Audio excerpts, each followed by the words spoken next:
যারা আবিয়াইত্যা মিসকিন এরা তো আরো কষ্টে আছে, আরো বিপদে, এদের তো কেউই নাই। যারা বিবাহিত এরা তো অন্তত রোজার ছাড়া বাকি কয়েক ঘন্টা তার বউ পায়, আর এত 24 ঘন্টাই পায় না, এত মিসকিন। তো এই রমজান মাসে 24টা ঘন্টা দেখা যায়। অন্যান্য সময়ে অনেক ছেলেরা আছে হারাম রিলেশন করে। রমজানের আগের দিন তার গার্লফ্রেন্ডকে বলে, শোনো আমি কিন্তু 1 মাস চ্যাটিংও করবো না, ডেটিংও করবো না, ঈদের পরে দেখা হবে। কিরে ফুলাপাইন, 1 মাস যদি নিজেকে সেফ রাখতে পারেন ট্রেনিং নিয়ে, আপনি বাকি 11 মাসও পারবেন। কি পারবেন না?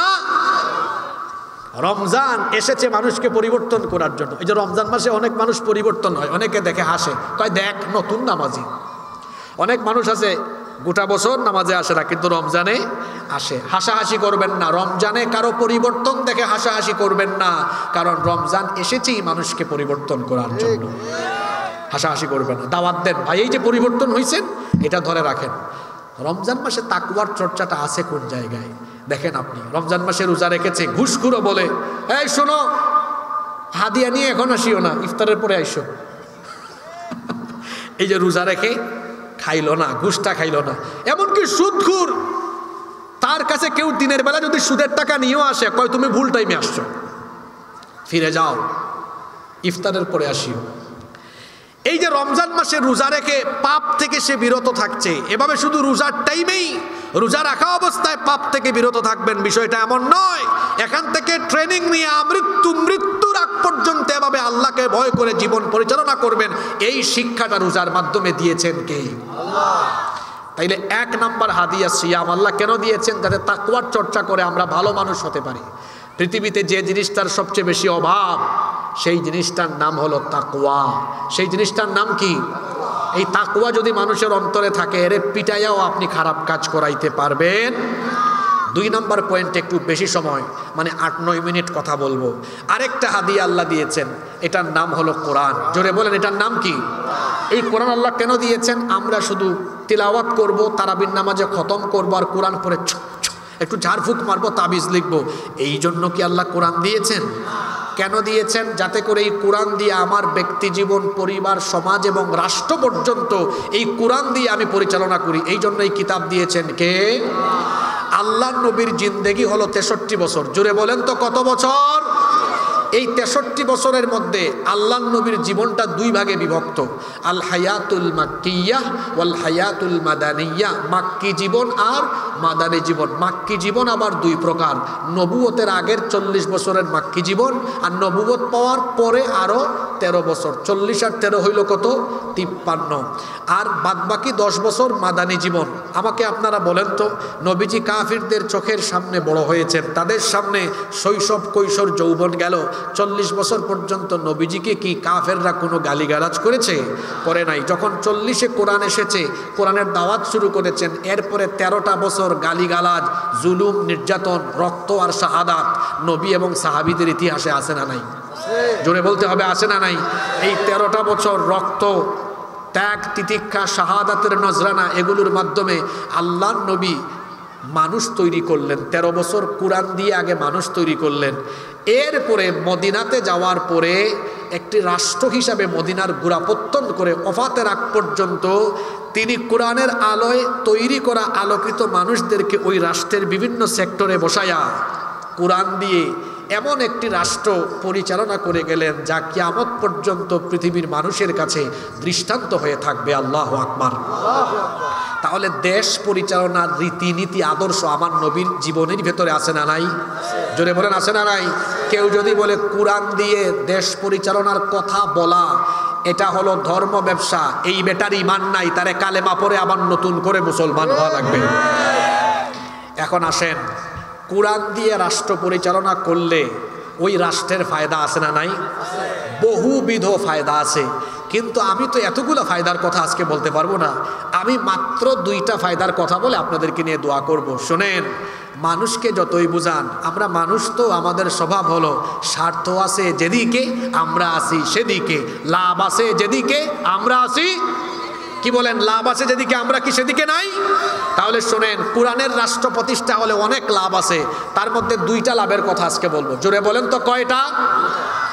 আমি আপনাদেরকে অনুরোধ করে যাচ্ছি, আমি তো সারা বছরে খুলনায় প্রোগ্রাম করি সর্বোচ্চ 11 থেকে মাত্র 12 দিন।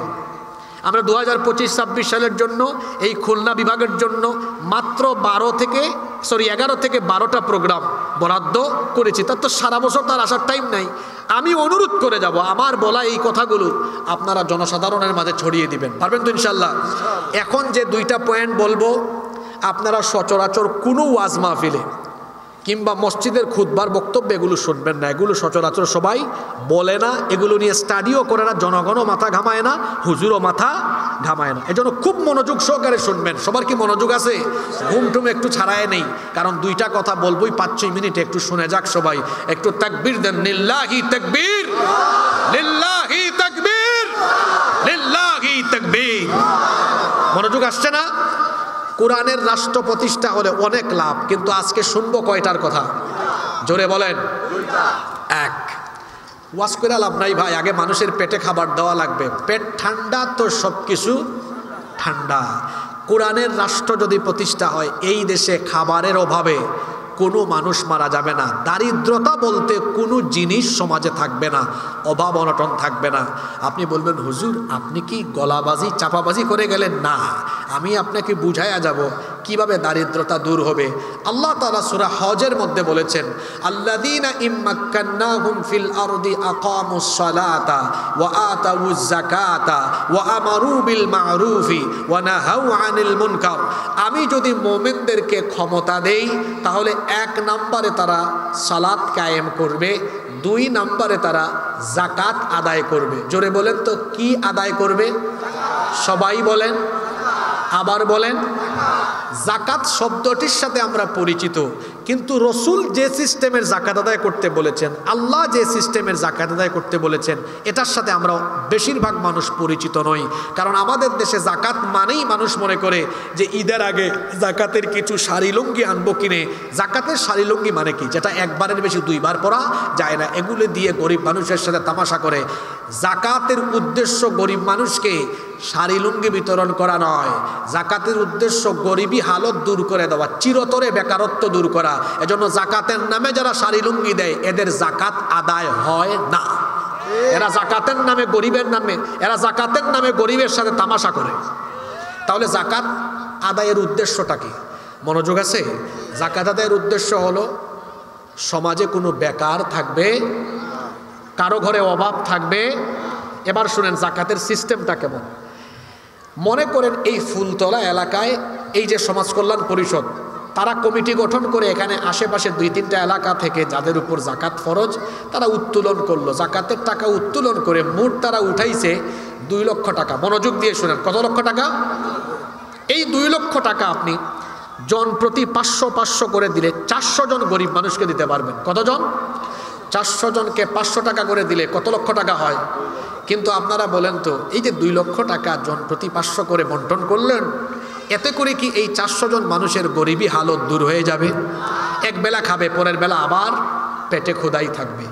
কিন্তু আপনি 400 জনকে এই 2 লক্ষ টাকা 500 করে বন্টন না করে 3-4 জনকে দেন।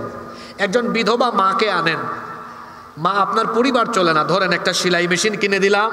বলেন তো, এই মহিলা সেলাই মেশিন দিয়ে কাজ করা আরম্ভ করলে তার পরিবার চলার ব্যবস্থা হবে কি হবে না? একজন ভাই 4-5 জন পরিবারের সদস্য চলতে পারে না, তার পরিবারে খাবার নাই। ভাইরে এদিকে আসো, ধরো একটা ভ্যান, একটা অটো রিক্সা কিনে দিলাম, তার পরিবার চলার ব্যবস্থা হইল কি হইল না? আর একজনকে একটা ছোট্ট টঙের দোকান করে দিলেন। 2 লক্ষ টাকা জন প্রতি 500 করে না দিয়ে আপনি যদি এভাবে 3-4 জনকে দেন, এই 3-4 জন ব্যক্তির পরিবার চলার মতো ব্যবস্থা হবে কি হবে না? এই 3-4 জন মানুষ কি পরবর্তী বছর আর যাকাত খাওয়ার উপযুক্ত থাকবে? এটা দিলাম ফুলতলার 2-3টা এলাকা দিয়ে উদাহরণ। যদি আল্লাহর কোরআন পার্লামেন্টে ঢুকে যায়, আল্লাহ যেন ঢুকাইয়া দেন, বলেন আমিন। এই দেশে নতুন একটা মন্ত্রণালয় হবে, সেই মন্ত্রণালয়ের নাম হবে যাকাত মিনিস্ট্রি, যাকাত মন্ত্রণালয়। ইসলামী অর্থনীতিতে বিশেষজ্ঞ আলেম ওলামা মন্ত্রণালয়কে পরিচালনা করবেন। সারা দেশের মুসলমানদের সম্পদের হিসাব মন্ত্রণালয়ে জমা থাকবে। যাদের উপরে যাকাত আসে, বছরের শেষে তাদের বাড়িতে চিঠি যাবে, চিঠি। আপনার উপর এত টাকা জাকাত আসছে, ফুলতলা অফিস আমাদের উপজেলা অফিসে গিয়ে জাকাতের টাকাটা জমা দিয়ে আসেন। সারা দেশ থেকে জাকাতের টাকা কালেকশন করা হবে। শুনতেছেন আপনারা? জাকাত নিয়ে আমার ব্যক্তিগত গবেষণা আছে, আর্টিকেলও আছে। আমি হিসাব করে দেখছি জাকাত সঠিকভাবে বাংলাদেশে আদায় করলে প্রচুর উত্তোলন করা যাবে। কিন্তু আমি একটা ছোটোখাটো উদাহরণ টানি এখানে। মনে করেন 2025 সালে যদি সরকার 1,40,000 কোটি টাকা উঠায়, এটা খুব লো অ্যামাউন্ট, এর চেয়ে আরও বড় ফিগারের জাকাত উত্তোলন করা বাংলাদেশে সম্ভব। 1,40,000 কোটি টাকা, বলেন কত? 1,00,000